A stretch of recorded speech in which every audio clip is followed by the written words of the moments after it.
The Bromford and Highpeak Railway is the culmination of one man's lifetime hobby. Located in the Midlands, the railway naturally reflects his personal likes and memories. Living near the East Coast Main Line brought a love for Gresley's magnificent Pacifics, and here we see the post-war Queen of Scots entering Bromford Station. The coaches are modelled on the 1928 Pullman stock, which was in use on the Queen of Scots until 1962, when it was transferred to the southern region to the Bournemouth Bell. Following prototype practice, this set of coaches sometimes bears the Bournemouth Bell roof boards and is headed by a rebuilt bullied Pacific. The detailed work in the coaches is magnificent, the authentic Pullman livery being captured to perfection.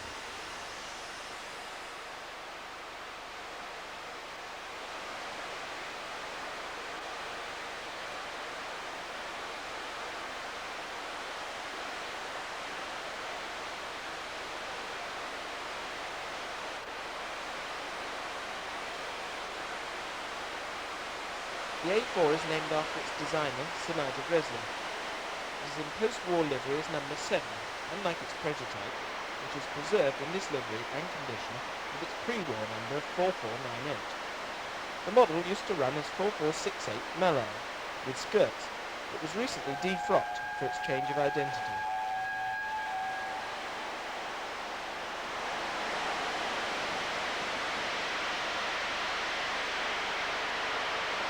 As the train departs on the main line, we see the extent of the layout at Bromford. This is the principal station on the system, and broadly follows Midland practice. To the left are the engine sheds, which we will visit later. To the right, the extensive goods yards. The train is now passing the main junction, which allows a variety of route setting, including reverse loops to change direction. In the loco yard head shunt behind the train can be seen the rebuilt bullied Pacific, which is the alternative motive power when the roof boards are changed to the Bournemouth Bell. This is Blue Star, the prototype of which is currently being restored.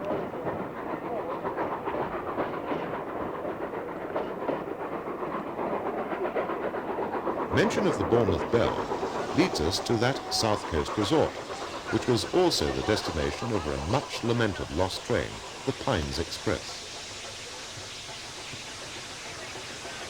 Here we see the Pines arriving at Bromford behind a BR Class 9F. This represents the train in its last years, as well recorded by Ivo Peters and others. The Somerset and Dorset has a special place in the hearts of most enthusiasts, and inclusion of a model of its only named express was a must.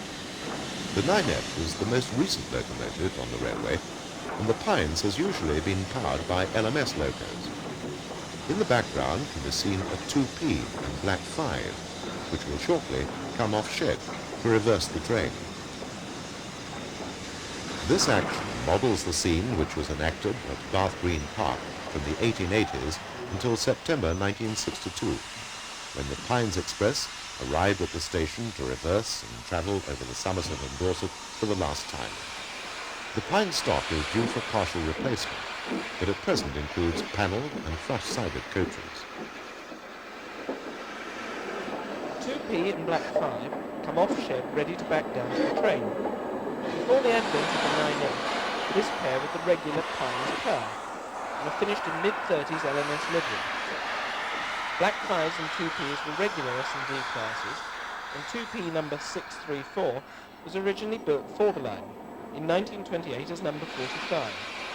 She was part of a batch of 3 which were turned out in the smart S&D royal blue livery, and spent most of her working life on that railway.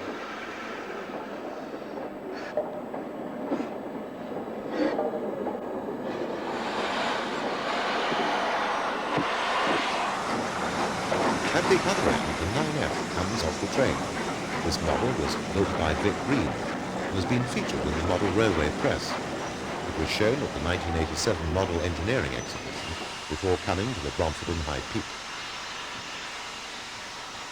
The prototype was again an S&D engine, as it was the locomotive used for trials in 1960, subsequently being allocated to the line. As we observe the departure of the Pines from the country lane alongside the station, we can see the detailed work that goes into a model of this size. In the foreground is the roof of the building, which we will see from the other side later on, and the track work in between that and the train is the goods yard throat. The train is now running off the main line in order to reverse direction. Some 11 miles of wiring have been used on the railway, and the electrical installation has been the brainchild of one man.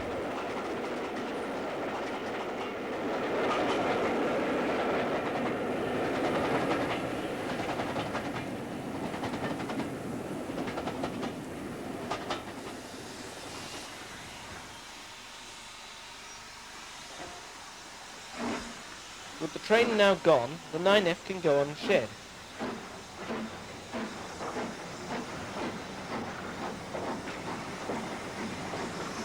This platform road is signalled for reverse working, allowing the 9F to come up to the entrance to the shed.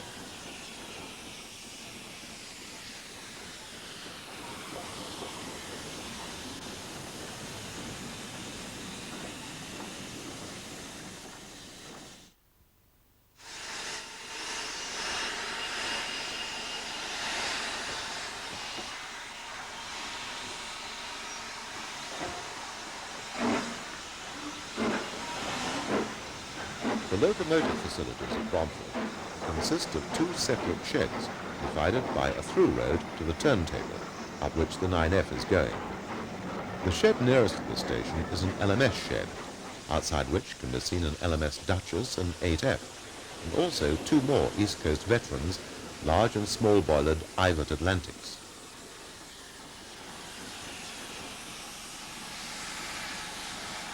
As Bromford is an LMS station, the branch push-pull train is LMS. The locomotive is a Stanier 044 tank, built in 1932. Probably Stanier had little to do with the design, which was merely an updated version of the classic Midland Johnson passenger tanks. As the Pines has gone, the push-pull can depart to serve local stations.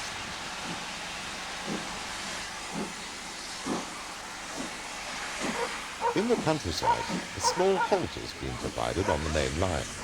This is at the junction for Bromford, and we can see the Pines roar through. The halt's platforms are staggered either side of the level crossing. Long sweeping curves and mainline straights feature on this railway, enabling full-length trains to be run at prototypical speed. The main circuit is over 1 scale mile long.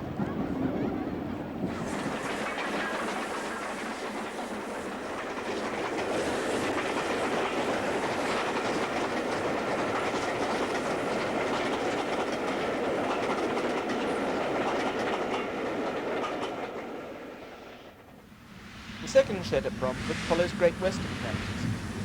Here we see a hall come off shed. In the foreground is the approach track to the high-level coaling station. This view is taken from above the water tower. Locomotives pass under the water tower to gain access to the main line, direct access to which is afforded at the platform end.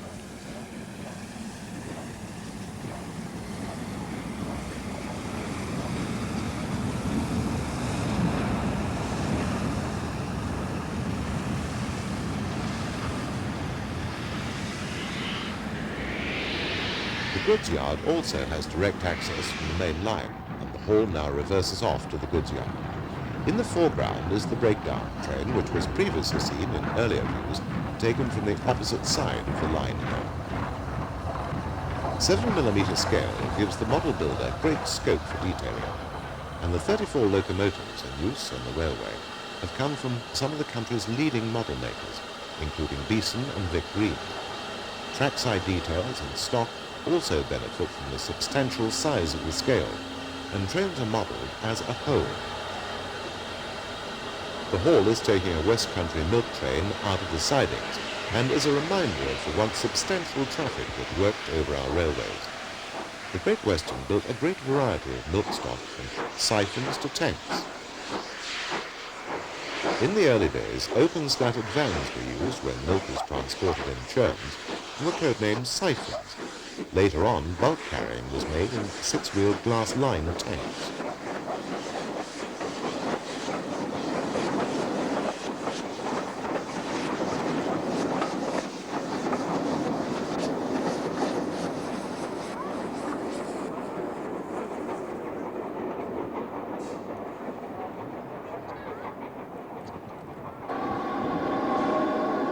From the lower sidings, we can see a typical British mixed goods train emerge. This is basically loose coupled with a fitted head. It's hauled by a Great Western 28F, and the stock illustrates the extent of goods traffic which ran over the British railway system. Four-wheel wagons predominate, the majority open to the elements, carrying the lifeblood of the nation's industry, from coal and minerals to steel girders and cables. At the back of the train run private owners' wagons, carrying coal to local depots and stations throughout the country.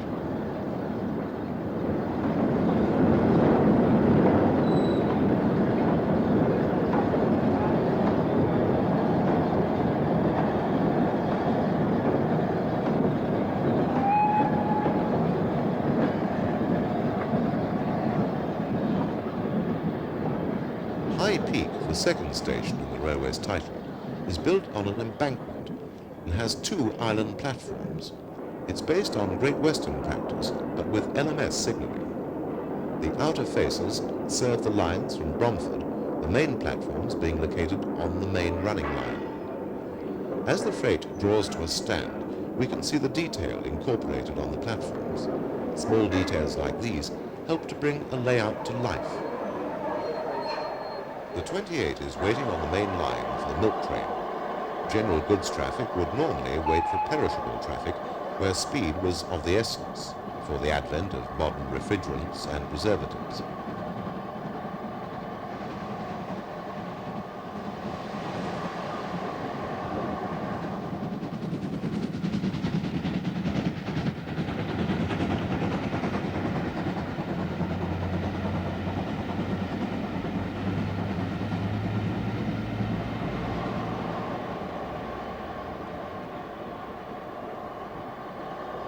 Great Western's 28XX type consisted of two main subclasses, the original Churchwood design of the early 1900s and the Collet update of the 30s. This model is based on the latter and features the side window cab, a fire iron tunnel and a different motion plate.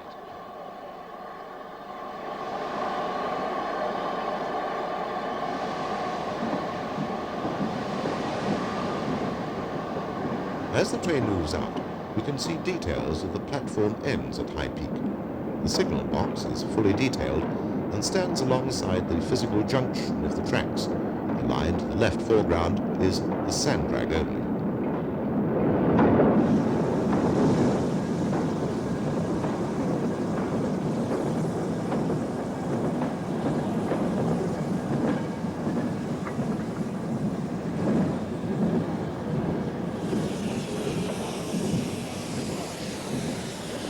Great Western mainline trains are represented by a king with a mixed rake of collet and churchward stock.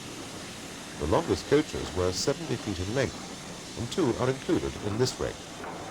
The railway also boasts two castles, one each from Beeson and Between, and a Hawksworth County in the Great Western Express passenger stuff. The king was built by John Brearley. Other Great Western locomotives include a Grange and a Hall already seen.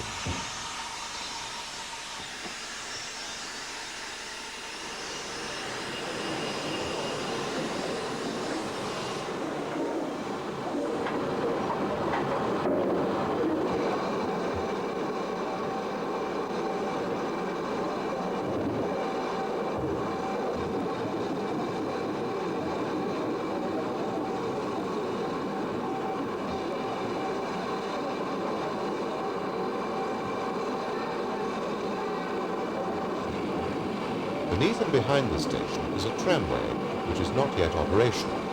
The overhead wiring for the system will be seen behind the King as she departs from the other end of the station with her West Country Express. The locomotive has fully working inside motion, and the crossheads can be seen as she passes the camera.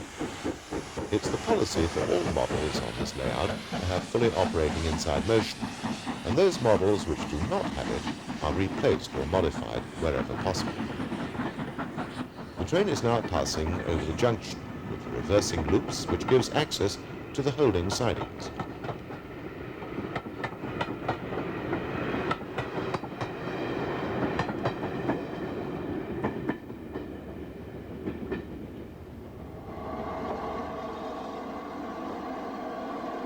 Emerging from the goods holding sidings is an LMS mineral train. This is running alongside a coal train which is headed by a Great Western 282 tank.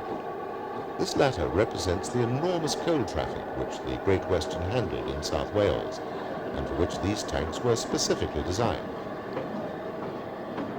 The LMS mineral train is headed by an ex-London and North Western 080 goods locomotive. These simple engines were known as Super Ds and were derived from Webb's compound 280s. Some Super Ds were built new and some converted from the compounds and represented the Premier Line's approach to goods motive power. The model features the H-pattern spokes used on many LNWR classes and captures the very basic appearance to perfection.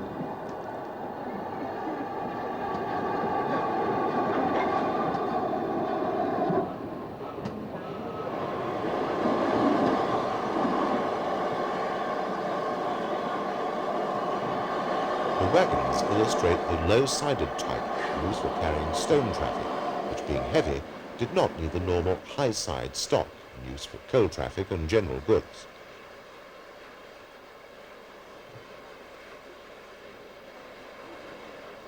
This view is taken from an angle similar to our cover photograph. The turntable and sheds being to the right. The Super D is on the branch line which joins the main line at Bromford and awaits the passage of a short LMS Express. This represents the Bradford portion of the Midland Line Express. It was hauled by a Duchess. This is one of two models of the class, as built without streamlining or smoke deflectors, and is another Beeson product. The other Duchess, with deflectors, has been seen on shed.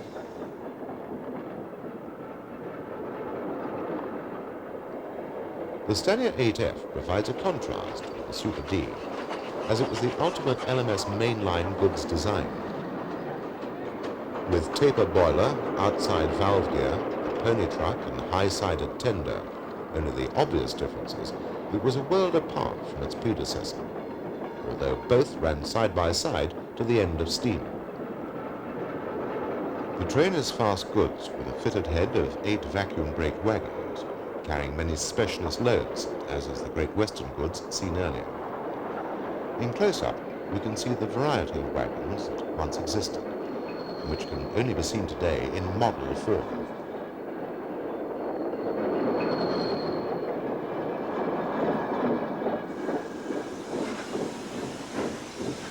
As the freight disappears, so does the passenger. The single-line token apparatus is modelled at the point where the branch joins the main line, and as soon as the platform is clear, the Super D gets the road and is able to proceed. In the background can be seen the station forecourt, where vintage vehicles await passengers. Behind that is the entrance to the goods yard. The diamond on the signal post indicates that the line is track-circuited, and the model follows this, with a sophisticated route-setting control system. One master panel controls all movements, the changing of points setting the electrical connections automatically.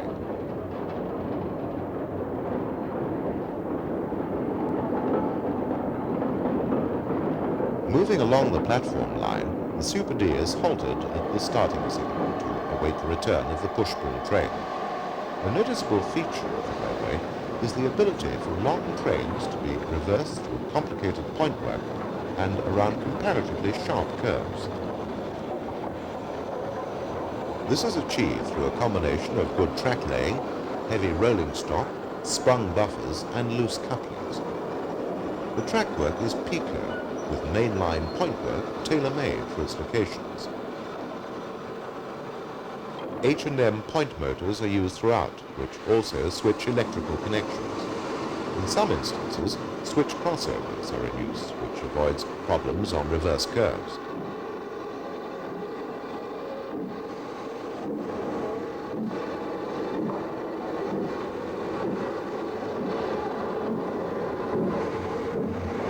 As the ballast train departs, we see the entrance to the goods yard above the signal box. Following the Super D is another LMS locomotive, the ubiquitous 4F. She's drawing a train consisting of LNER bogie wagons and will be dropping them off in the goods yard. goods yard itself is modelled on LMS practice and occupies a large space in the middle of the main Bromford area, behind the bay platform. The goods shed road and the two storage sidings are parallel to the platforms, whilst the coal sidings and cattle docks are angled away to allow access for road vehicles to the goods shed.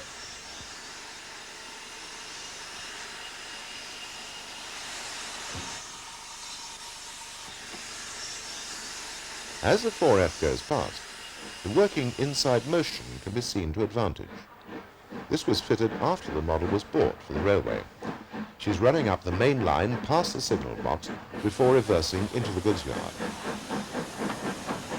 All the signal boxes on the layout are modelled on LNWR boxes, the signals being LMS standard. Those at Highpeak are to be replaced by Great Western ones at some time in the future.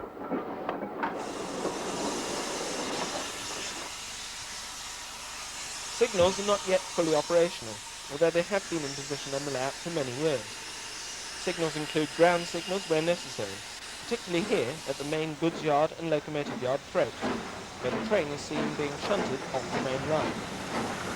All track work is bullhead with full chair detail. Small trackside details include spare sleepers, gangers, gas lamps, chairs, and so on. In the background, the small goods yard crane is prominent.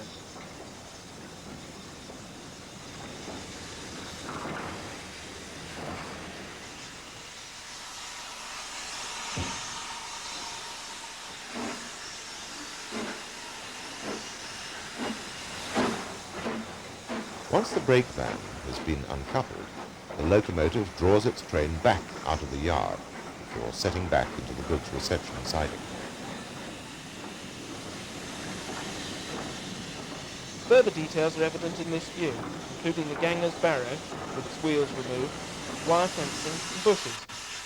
The layout has been built up and detailed over a number of years by a number of individuals, some working full-time on it. Surely every model is dream. Only in this way is it possible to produce a huge layout like this and have it fully operational. A recent change of location, despite very careful planning, meant that it was out of full use for nearly a year.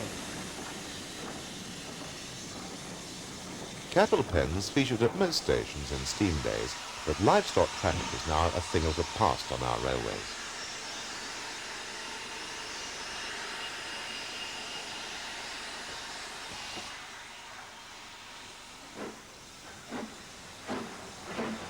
Having left the hoppers in the reception siding, the 4F draws out onto the main line before setting back to collect its goods train from the goods shed road. The breakdown train's brake coach is an ex-LNWR vehicle, and the train itself is partly freelance. The full extent of the goods yard will be seen in this scene, all sidings fanning out from the point under the loading gauge, as the 4F backs down towards the goods yard to pick up its outgoing train. Although telegraph poles are prominent, no wires are modelled, because they would be easily damaged and would get in the way when maintenance was required.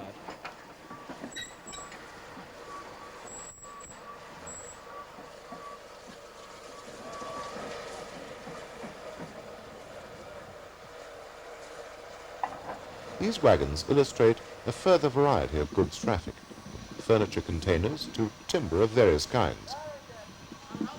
This view emphasizes the amount of detail incorporated in the model. A wide variety of wagons is used, illustrating the enormous variety that existed on our railways. They're normally made up into set trains, to go with specific locomotives, to model a particular train or type of train. Most of the wagons are scratch-built, although a few of the better types of kit are in use, some having been specifically commissioned for use on the railway.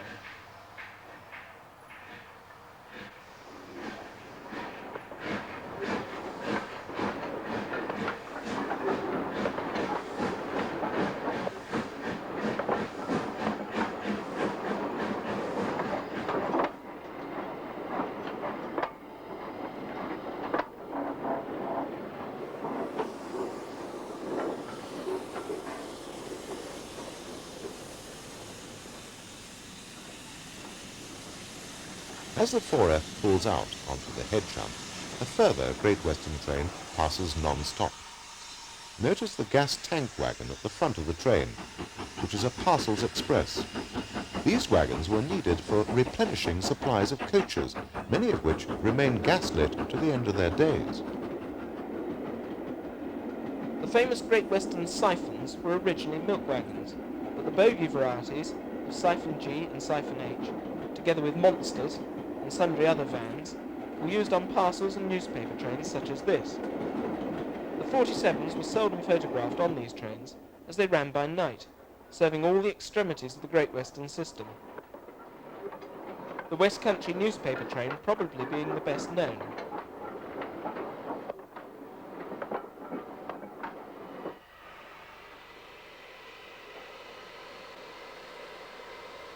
The train is now complete, and the 4F can depart. A yard like this would probably have its own shunter, as the locomotive shed is adjacent, but most country station yards were served by pickup goods trains, where the train engine did all the shunting, and this is what has been illustrated here.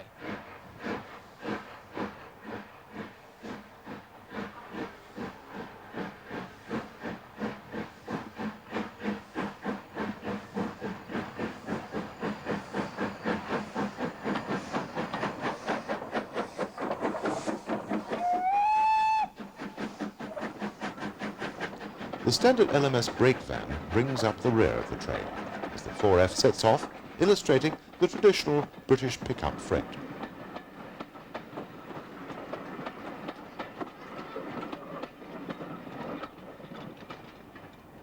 Out in the country, a dust cart awaits the passage of a train. Langley Halt represents a wooden platformed halt, as was popular from the turn of the century.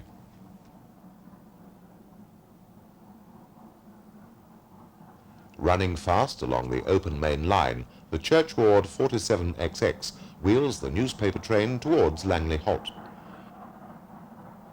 These locomotives were designated mixed traffic and were frequently used on overnight newspaper and milk trains to the West Country.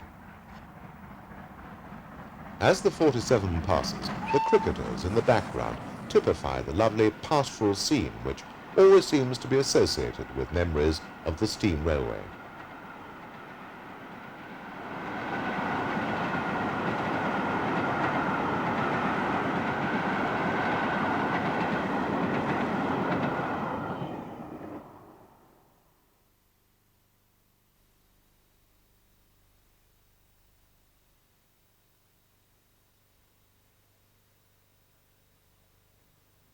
Les Tyndall of Stafford has for many years been an enthusiastic modeller of diorama scenes. The emphasis for him is on detail and construction to as near prototypical standards as possible. His fascination with the American scene has resulted in the near completion of his latest project, a detailed 1/48th scale sawmill, complete with rail feed. Heading up the line to the mill is the log line's own shay.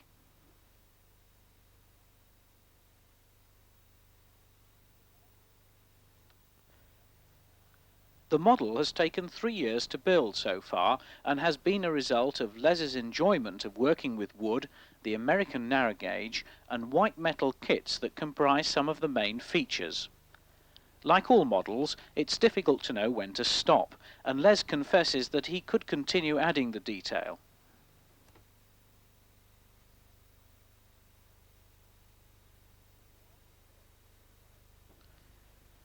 The model is based on an American mill of the 1920s. As per the prototype, it has detailed corrugated iron roofing and cladding and authentic weathered timber works. Moving into macro, the model stands up well to an ultra close-up examination.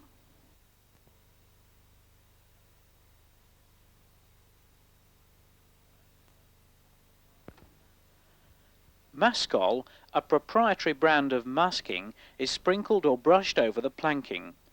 The top surface sprayed or brush painted the desired colour. When dry, the mascol can be pulled off, leaving a weathered raw wood effect as seen here.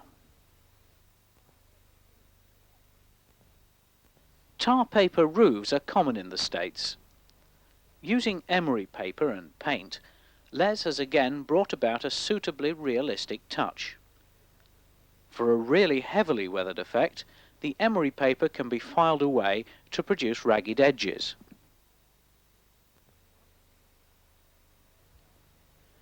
Other simple construction on the layout can also be observed.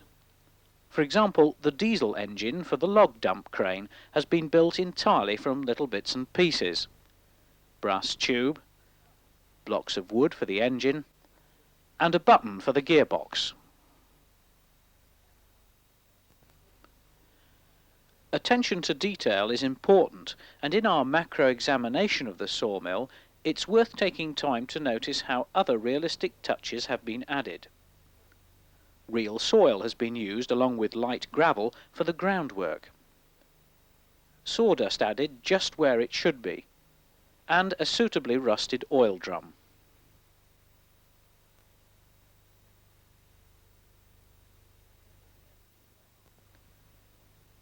Code 70 rail is hand-spiked through wooden sleepers, or ties as the Americans call them. Ground foam and detail is added later. The typical arid ground effect is undertaken as follows. Firstly, soil is sprinkled over the area required. Using a garden rose, a thin dilute mixture of water and washing up liquid are sprayed on. Then a further dilute 1 part glue to 10 parts water added to secure the soil prior to drying out. 2 items of motive power on the model include this Model T Ford Runner. It has been built from a modified Revell kit in plastic. The vehicle would have seen use for permanent way maintenance and repairs. Les's version has brass wheels and a prototypical drive mechanism.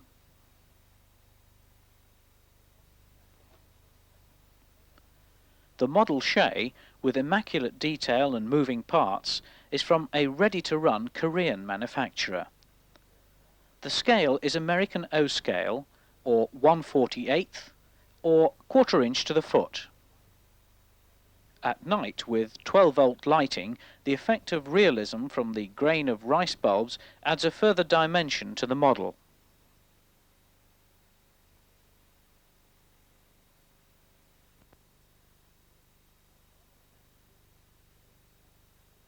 To understand the workings of the sawmill and to enable a further close-up view of its business-like interior, Les shows us the path of the works. Firstly, the shay works the timber into the mill area. The logs are dumped in the holding pond, awaiting process. The logs are then drawn up to the saw area and working platform on chains. They are cut and on a further chain drive, dispatched for sorting and distribution.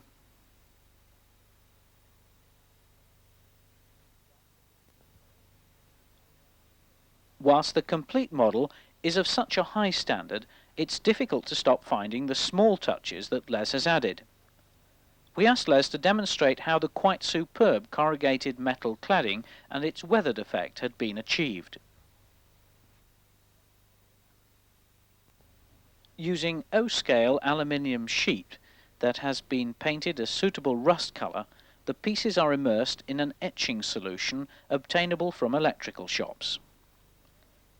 It is important for us to add that care should be taken in handling and good ventilation be sought before undertaking any similar exercise yourself, as the fumes can be quite unpleasant.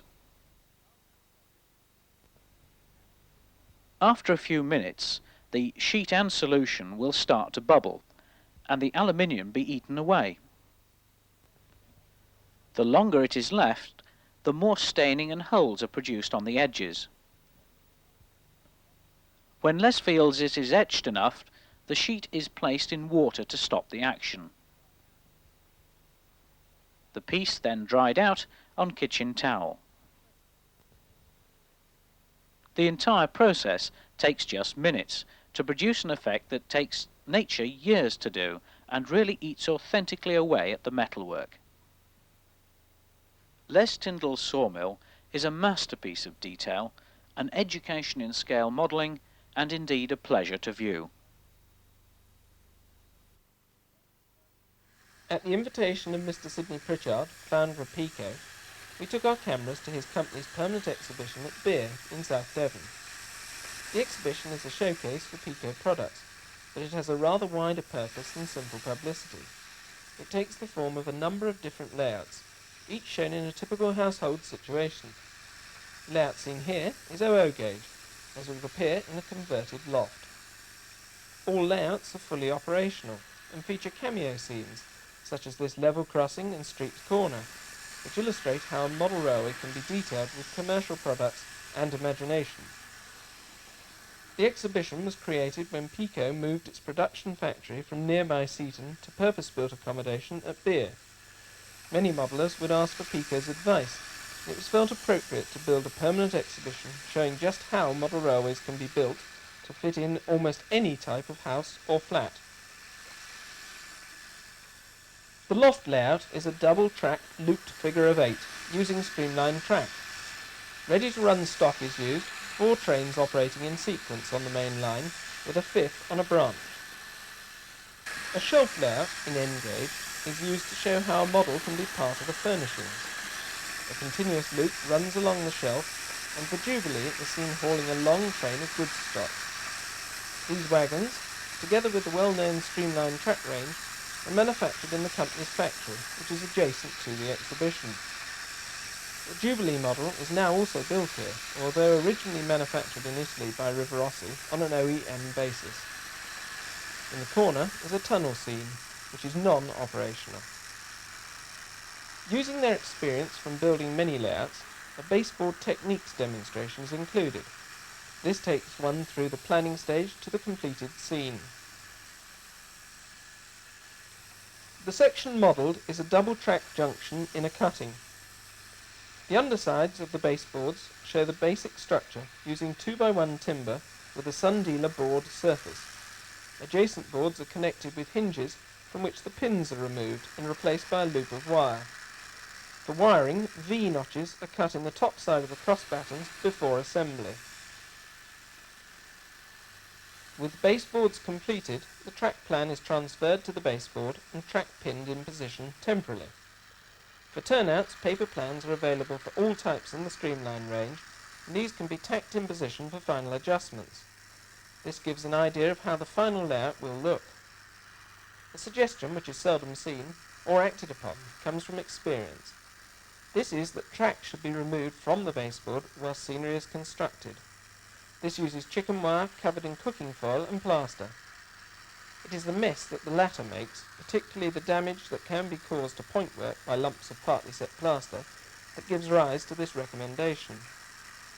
The track positions can be seen, marked on the baseboard whilst the scenery is completed.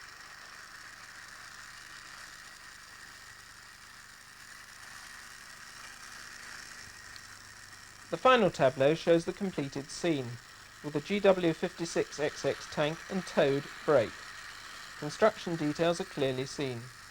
Finished detailing consists of grass banks, fences and so on. The track has now been permanently laid. The next layout is strictly fun modelling, and is known as the Rabbit Warren layout.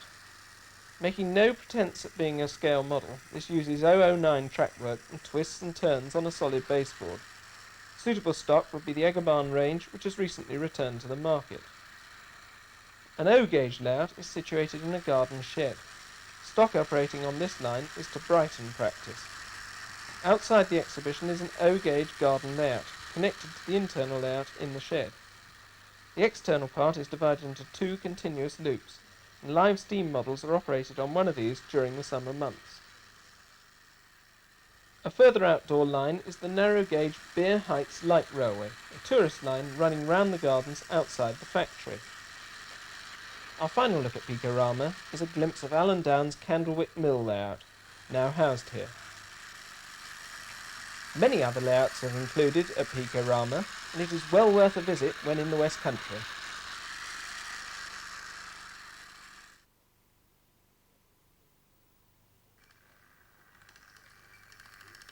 This model of Winchester Chesil station is as near as possible an exact replica of the station and railway as it appeared in 1926. An up train is seen approaching from the south. Cities were not frequent visitors to the line in early days, but during its reincarnation in the 1950s, the city of Truro ran on the line regularly. The Great Western clerestories were the normal coaching stock on the line, which was treated as very much a backwater by the Great Western. The model has been produced to scale 4 standards in 4mm scale by the Southampton area group of the Scale 4 Society. At the time the model represents, the line was single through the tunnel under St Giles Hill, but during the war this was doubled. Chesil is the product of the trend in the late 1960s and early 1970s towards greater realism for model railways. In the mid-1960s, the Model Railway Study Group had been formed to see if it was feasible to build 4mm scale models. It should be remembered that 00 gauge was the accepted standard, despite its incorrect gauge to scale ratio. Hornby 00 had only just changed from 3-rail to 2-rail, and trying was still primarily toy railways, rather than scale models. The study group published its findings, having proved that building to scale was practicable, under the Protoform name. In view of the commercial market, it was necessary for them to market the essential scale equipment themselves. They produced track parts and tools to produce finished track, wheels for locomotives, and stock and other basic requirements. Unfortunately, it took a considerable time to get all the items into production. The concept was very widely greeted by those who were not enamoured with the old 00 gauge compromises. In the mid-1970s, the balloon went up, and a breakaway group from the Protoform Society formed the Scale 4 Society to further promote the Protoform principles.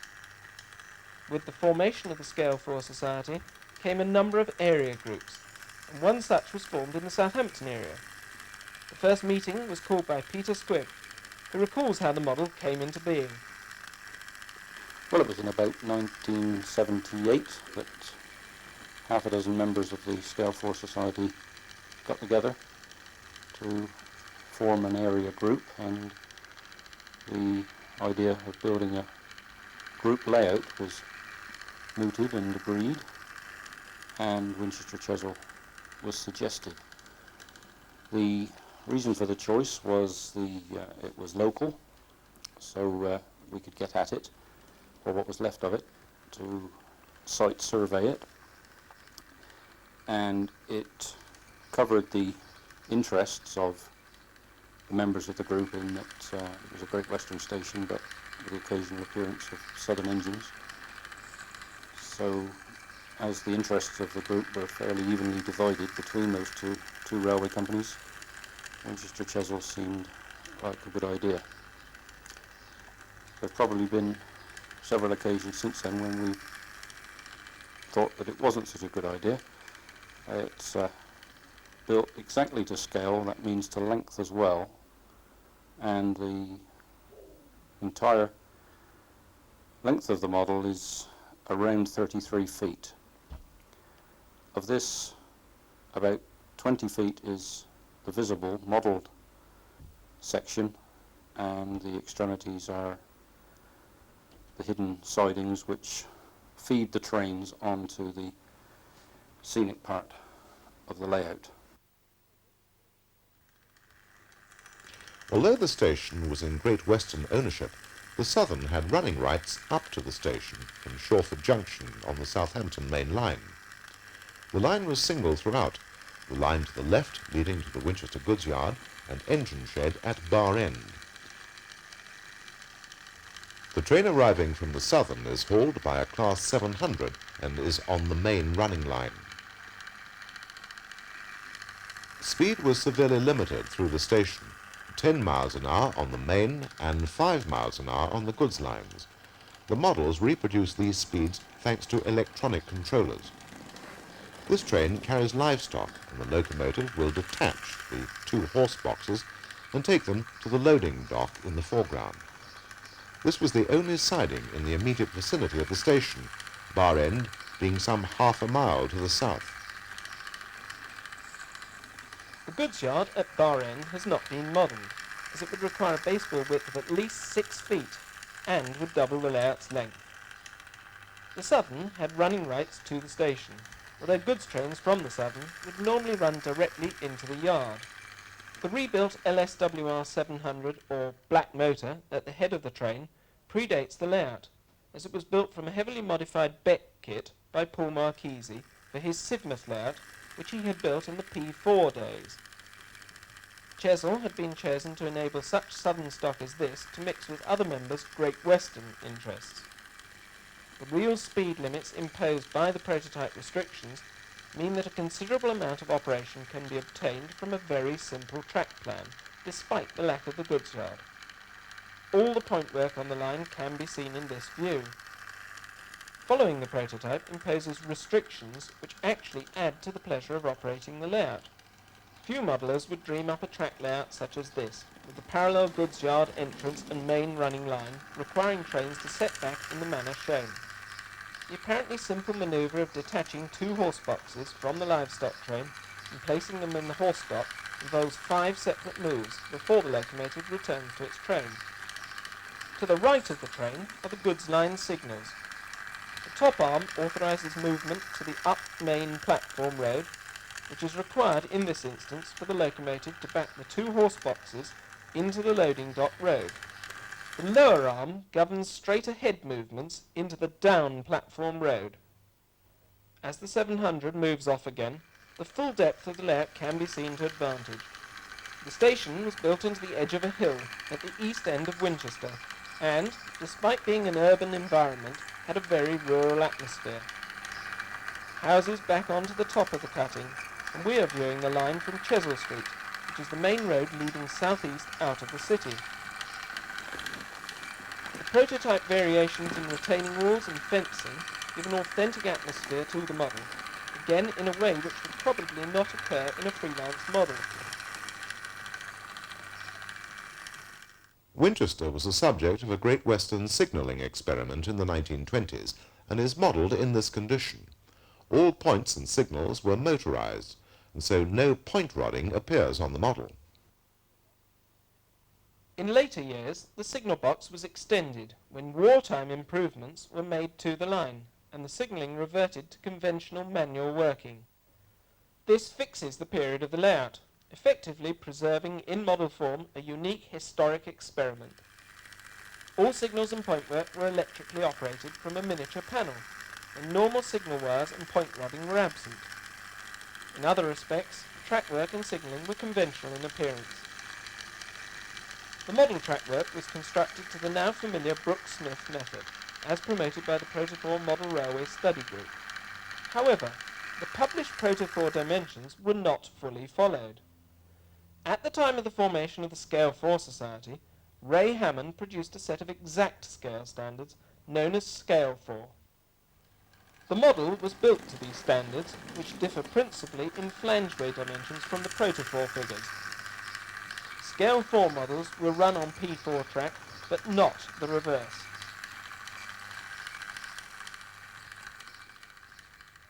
Great care has been taken to reproduce the slow action of point motors by using gear trains. Signalling has yet to be completed. There are a lot of details on the signalling side as far as cable trunking and point machines and things like that have got to go, to be put in. And eventually as well telegraph poles and possibly the line wires, but that has got to be so thin that it may well be better to leave them out altogether. Locomotive control is by digital controllers. Group member Paul Marchese was instrumental in the design of these controllers, which allow very slow running and precision control of locomotives. For an apparently simple track layout, the control equipment is extremely complex. At each end of the model section is a fiddle yard, either of which can be controlled locally or from the main panel. When a train has been formed in the yard, control is switched to the station controller, who then has complete command of the train entering and running in his section. At the south end of the line, the group of structures over the road bridge are by Mike Jolly, as is the ivy-clad cutting leading to Bar End Yard.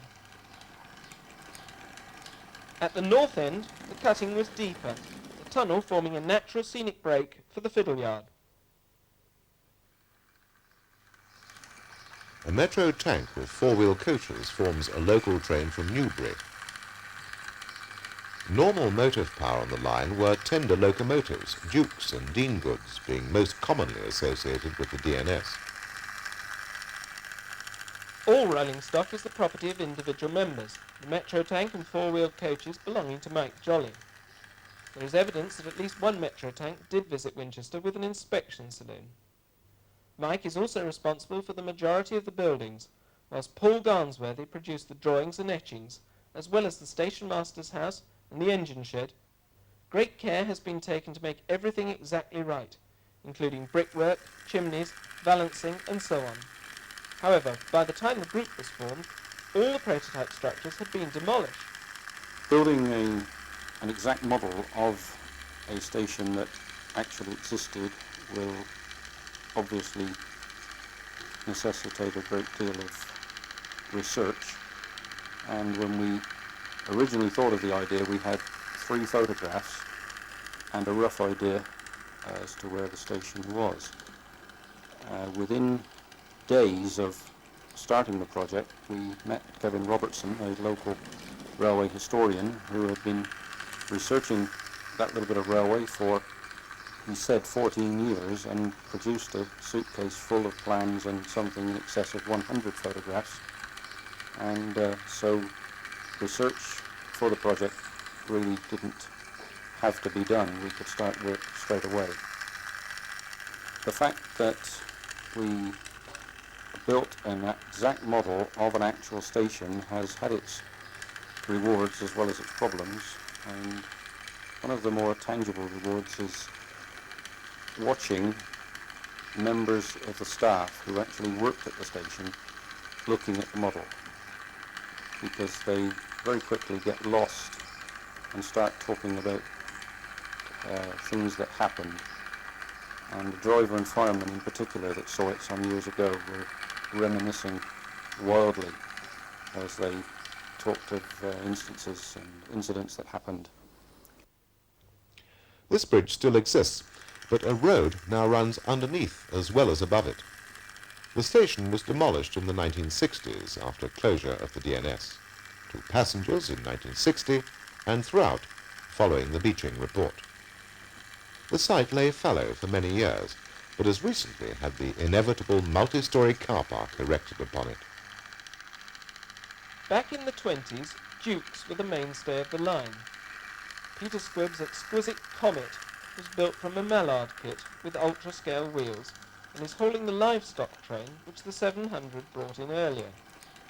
The vans and wagons seen here were all scratch-built by Mike Jolly some 10 to 15 years ago, and form part of a large stock built for his Warminster layout, set in the early part of the century.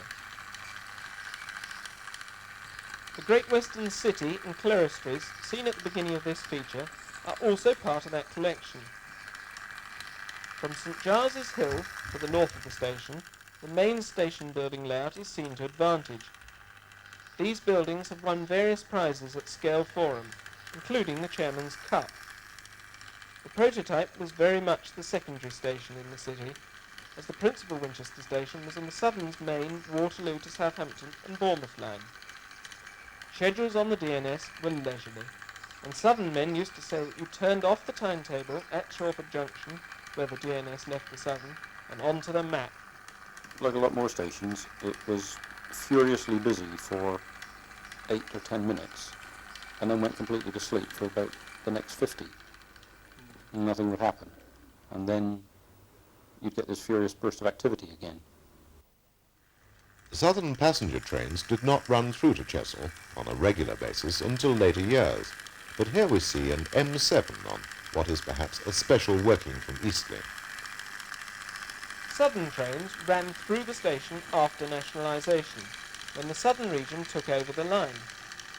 Before that, some trains ran to the station, as the Southern owned the track south of Bar End. The M7 is another of Paul Marquise's locomotives, originally used on his Sidmouth line, and uses a rebuilt triang body and a scratch-built chassis. The wheels were hand-turned before commercial wheels became available. Paul was responsible for much of the landscaping on the layout, in particular the grass and chalk cutting sides, the trees above the tunnel, and the various fences and walls. The latter are in the characteristic style of the area, flint and brick, and Paul describes the method used to make them. The impression of individual flints is made in plasticard using a small-tipped soldering iron.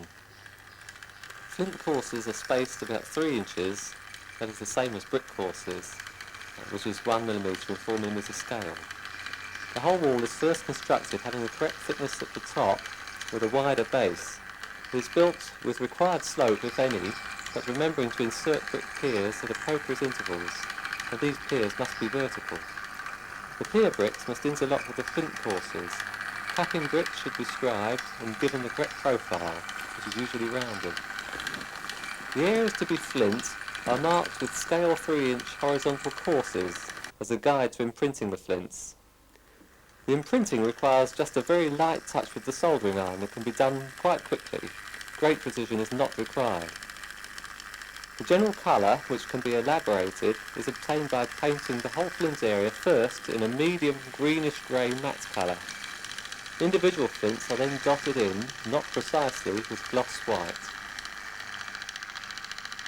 Trains from the south terminating at this station could not return from the up platform as it was not signalled for reverse working, and the M7 would have had to run back onto the bar-end goods line under the control of a ground signal before pushing the train into the down platform. Although the main features are complete, much remains to be done to the layout, which has never had a permanent home. It is hoped that one day an exact replica of a specific day's workings in the 1920s can be reproduced. So much material has been gathered by Kevin Robertson over the years that this should be quite possible. Both Kevin and the group are always interested in any new information or facts or reminiscences, so if you have any, please let us know.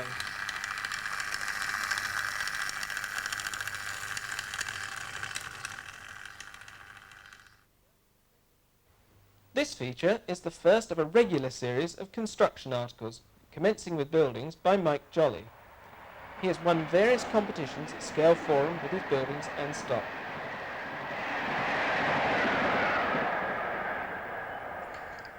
The building to be modelled is in the parish of Upton Lovell on the Salisbury branch of the former GWR, and was the crossing keeper's house at Boyton Crossing.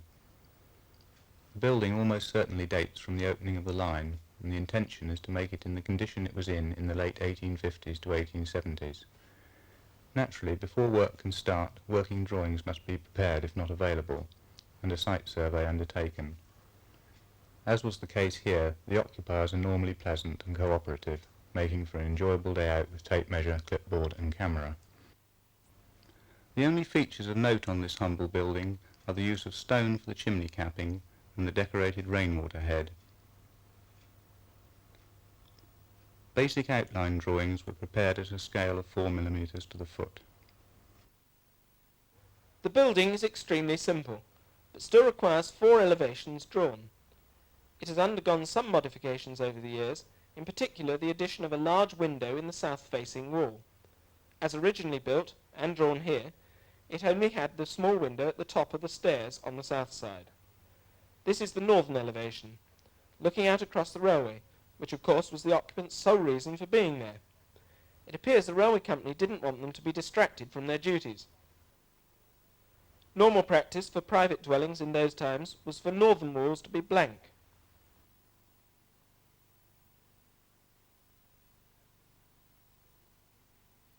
As will be seen, the building is to be built in a conventional way using styrene sheet of varying thicknesses and brick embossed sheet fixed together with solvent.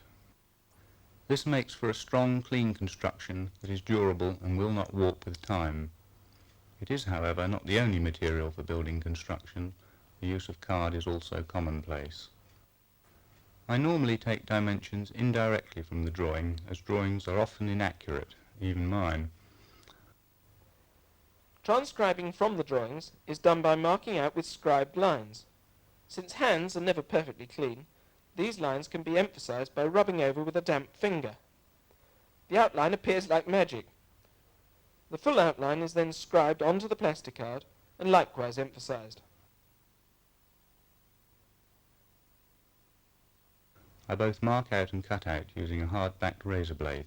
The blade is thinner and stronger than a scalpel blade and lasts many years with constant sharpening on an oil stone. A number of light passes with the blade score the 1mm plastic before breaking. It is not advisable to try to cut right through the plastic, as the knife, however thin the blade, will inevitably distort the plastic alongside its cut. Light scores will enable the plastic to be snapped off, leaving a clean cut to the exact dimensions required. Openings are best prepared by drilling holes inside the corners, half cutting the marked lines, and then with a piercing saw cutting diagonally from corner to corner and breaking out the triangles formed. If your fingers are young, it would be advisable to cut out openings entirely with a piercing saw, as cuts with razor blades are deep and actually prevent model making continuing for some time. This is the end wall with the main entrance door. The door itself is cut above the baseline of the wall, as the building will have foundations in order to be let into the baseboard.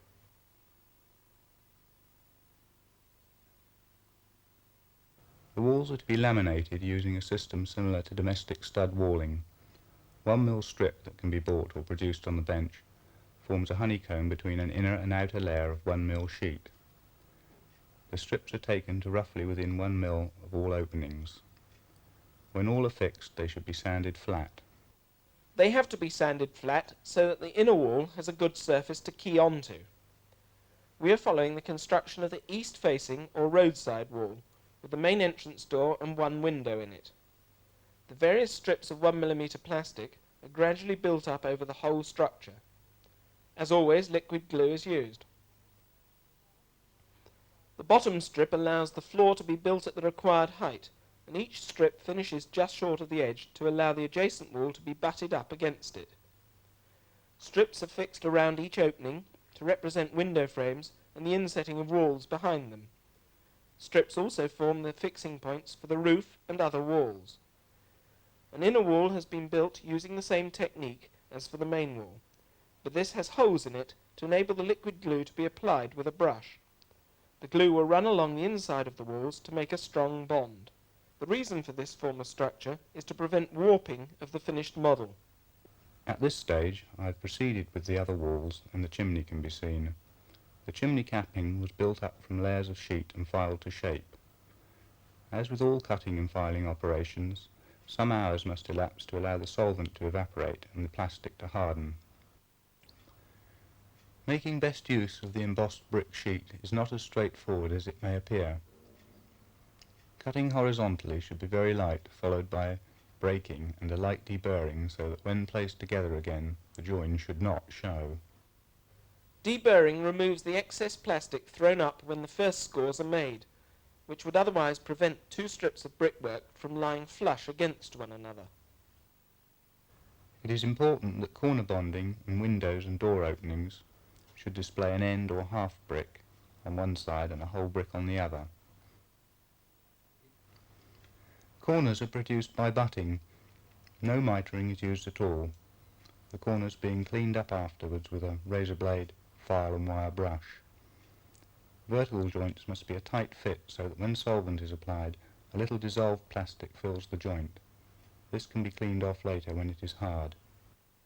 So that both corners are correct, an overlong strip results. The extra length is removed by taking a piece from the middle of the strip.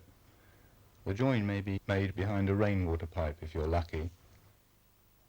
The amount taken out may be minute, but since it is vital that the two pieces eventually butt up to one another when finally fixed to the wall, it is advisable to remove it in stages, taking very small cuts. Trial and error is needed to ensure that they lay flat on the main walls, and pencil lines, drawn before cutting, ensure that the pieces are left in their correct positions. Arrows indicate the upper side, and lines where cutting takes place. Solvent is applied to the embossed sheet by working it under the sheet as it is laid down. All the areas between the openings are similarly treated, although sometimes no adjustment will be necessary. A high plain wall or tall pilaster will always have to be made from strips, as the embossing on the plastic is not square. The brick strips are carefully laid on the side, as, once the glue has been applied, only a few seconds are available to make adjustments. The pencil arrows and lines are essential at this point to ensure parts are correctly positioned. The solid nature of the structure is evident here, the walls now being 4 layers of plastic thick. Further strips of brickwork are prepared, again with pencil markings to show their positioning. They are laid out in their general form, and each is then applied to the building. As described at the beginning of this feature, the building is a crossing keeper's cottage on the Westbury to Salisbury line. This line was built by the Bristol and Exeter Railway and laid to the broad gauge. It is proposed to build a diorama model of the crossing in broad gauge days, this building being the centrepiece. Other features will be the level crossing itself, a broad gauge track and a river bridge.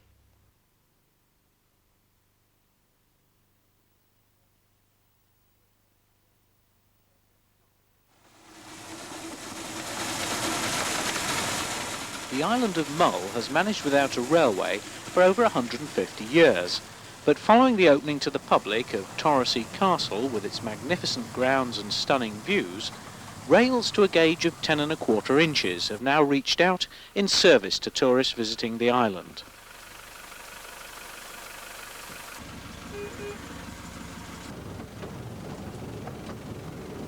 As such, the line does provide a public service.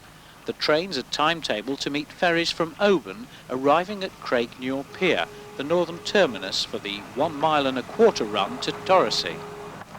The line opened to the public in June 1984 and was the brainchild of lifelong enthusiast Graham Ellis, who lives on Mull. But it just so happened that Torresey Castle in 1975 decided that they wanted to open to the public. Their decision was either to blow it up or open it, so they decided in favour of opening it. And the problem was, were people going to walk from the pier up to the castle, which is the best part of 2 miles? I said, well, why don't you build yourself a railway? I mean, that seems a sensible thing to do. It would be an attraction, and it might help to swell the numbers.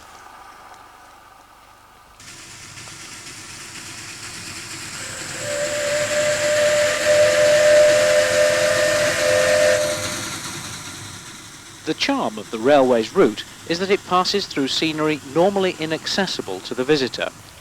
From Torresey, the line dives into the almost magical forest of the castle's estate.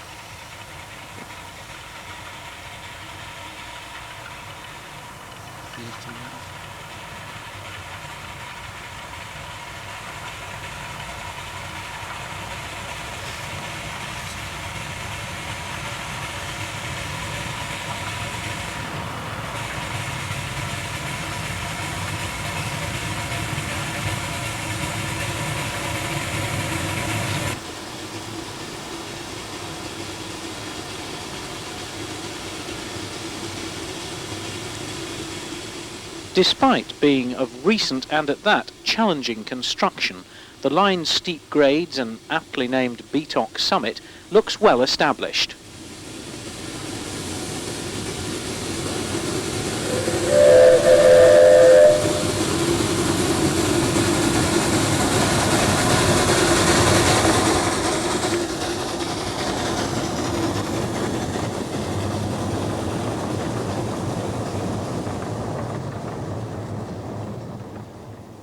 Motive power on the route includes Glen Alden, the first loco designed, built and commissioned in the Western Isles for sole use on the island's 10 1/4 inch gauge line. Nicknamed the Flying Wardrobe, the all-over cab provides warm accommodation for the driver from the most penetrating of Scotch mists.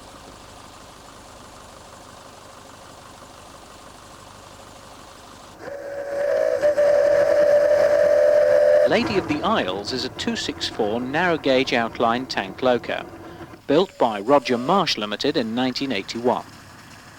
The loco is painted in colours based on those used by the North British and the Campbelltown and Machrihanish Railway.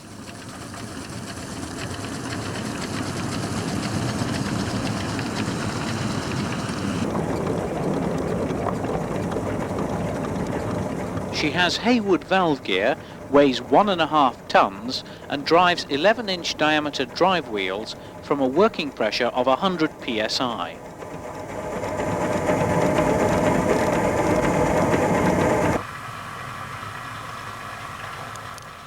The challenge and difficulties of building the Mull line are amply rewarded by the sight of well-proportioned stock and locos at work against a panoramic and often dramatic view.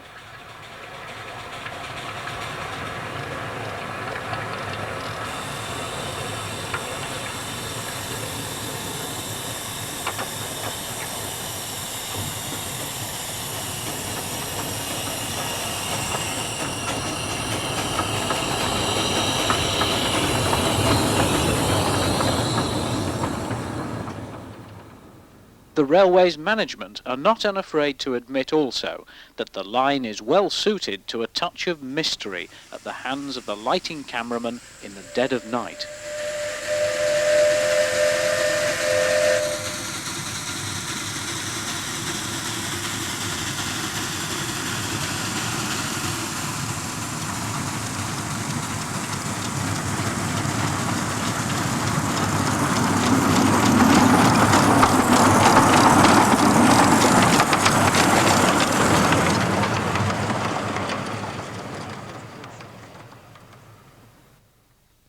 Project N is intended to be the first in a series of project layouts which we shall be showing being built from scratch.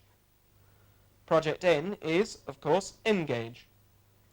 The first stage was to plan the layout, in this case running round the two walls of a typical bedroom. The baseboards were to be hinged against the walls and their outlines were superimposed on the track diagram. Traditional 2x1 timber was used for cross bracing. These dimensions are only nominal. The actual dimensions are somewhat smaller. 2x1 is now known as 50 by 25 since metrification, again nominal figures. In fact, dimensions are so nominal that two pieces are seldom the same size, and all measurements must be made directly from the timber to be used. We used 12mm chipboard for the surface boards, as it is easy to obtain and cheap. Proprietary semi-soft boards such as Sundealer or Wayrock may be preferable, but are much more expensive and difficult to obtain. We bought our chipboard ready cut to size, which the big DIY stores such as Homebase will do for a nominal sum. The 2x1 to form the outer frame was marked on the top surface to show the sides and cross bracing at approximately 12 to 18-inch intervals. Holes were then drilled at 8-inch spacing and countersunk. This ensured that screws would not split the wood or stand proud of the baseboard's surface. All joints and surfaces were glued with wood glue, which gives an extremely solid join. When set, if you try to pull the two apart, the wood will split rather than the glue give way. This is the end piece of a small baseboard to be permanently fixed to the wall to take holding sidings and from which the main baseboards are to be hinged. One of the most useful tools we have come across in recent times is an electric screwdriver. This speeds up construction and avoids blisters on the palm of the hand. A batten was fixed to the wall to form the fourth edge of the baseboard. This was made level, as modern stock is so free running that all sidings must be level to avoid runaways. In our case, the adjoining wall was of stud construction with a plasterboard covering. We located the vertical stud posts and drilled these for direct insertion of screws. The baseboard was then offered up for final checking and, after holes were drilled and glue applied, the board was attached to the wall. Obviously, some form of support was required for the front of the board, as this would take the weight of the main boards, and therefore struts were marked out. We decided our struts would be fixed to the wall, rather than going directly onto the floor, as this avoided any flexing in the floor surface and also left the floor area clear to the wall. The struts were then placed in position and screwed and glued. Two boards were required along this wall, together with a further one on the end wall behind the camera position. The end baseboard, nearest the window, was the next to be tackled.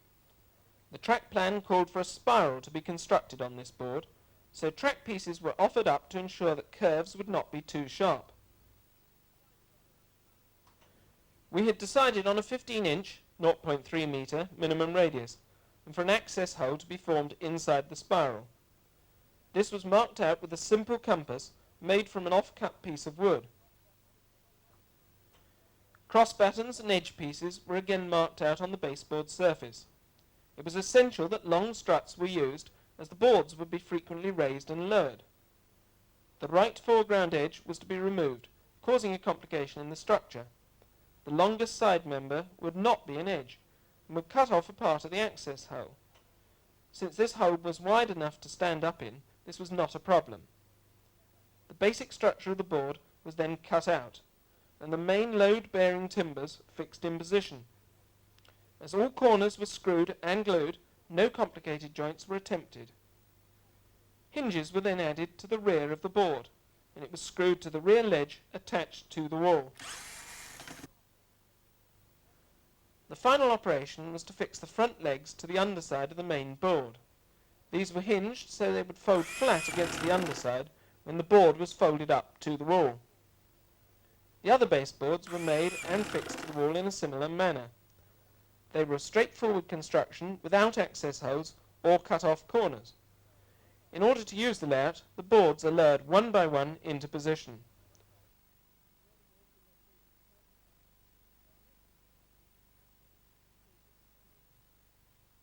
The model is to represent a mountainous area. The period is the present day, allowing preserved steam to run alongside BR stock and exploiting the great potential of N-gauge for scenic modelling.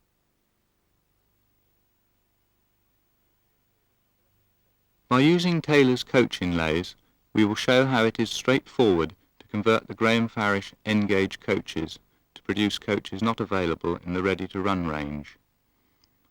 The Taylor inlays come with a comprehensive list of prototype information, only lacking new roof details and coach numbering, the latter being available from the Replica Railway's series of locomotive numbers.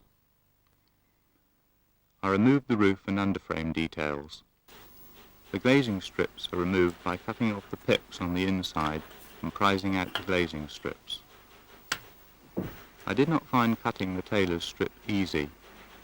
I protected the glazing with paper before placing a steel rule in position and cutting halfway through the glazing. I then snapped off the excess.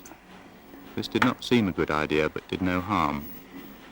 A plane is useful to remove very small amounts evenly along the length.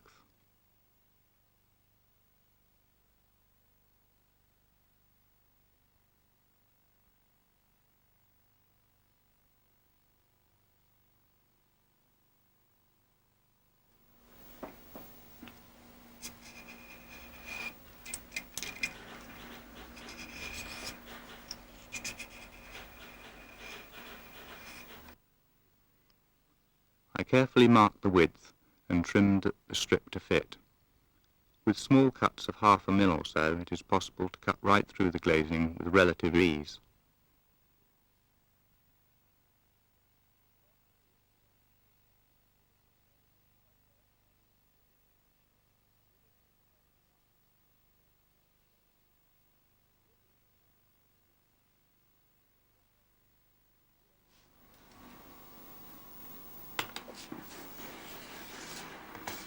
Placing the new glazing in position shows the existing window pillars to be removed. I left a little at top and bottom to hold the new strip in position.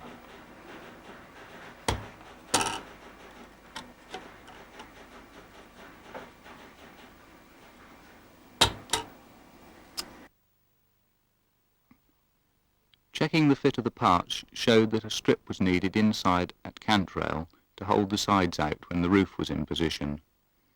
This was from a 20 thou plastic strip. The glazing strip has the positions of the doors indicated, so these were transferred to the body sides. I found that a single light cut gave the impression of doors without the need to repaint the body sides. The strips make it clear which windows are to be white, but I got into a state of confusion having previously removed the markings when trimming the strips.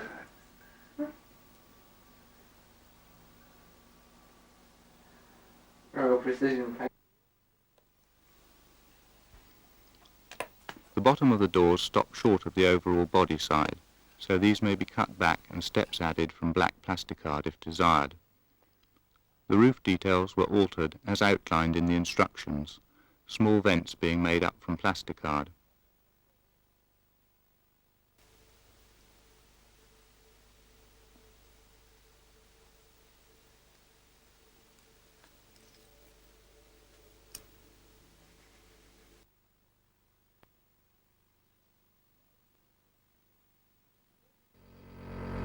I then repainted the roof and renumbered the coach. The adding of door handles and grab handles, etc., would have necessitated a far more difficult conversion.